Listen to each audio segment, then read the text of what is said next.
বীরভূম থেকে এসছেন, তিনি গাজন মেলা কবিতা বলবেন, তিনি যোগদান করলেন।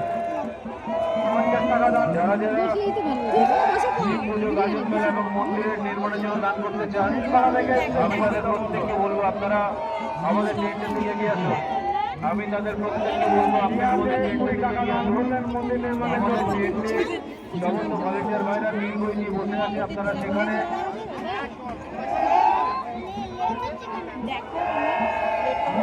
সরকার 51 টাকা দান করলেন মন্দির নির্মাণ এবং পূজা অর্চনার জন্য। মন্দির নির্মাণ এবং পুজো অর্চনার জন্য ইতিমধ্যে 11 টাকা দান করলেন আমাদের সমাজসেবী ডক্টর রাজীব বিশ্বাস মহাশয়। ইতিমধ্যে আমাদের আপনাকে আমাদের এলাকার আহ্বান জানাচ্ছি। ডক্টর রাজীব বিশ্বাস আমাদের মধ্যে উপস্থিত হয়েছেন, আমি তাকে আমাদের মঞ্চে আসার জন্য বিশেষভাবে আহ্বান জানাচ্ছি। আমাদের মঞ্চে আসার জন্য ডক্টর রাজীব বিশ্বাস মহাশয়কে আসার জন্য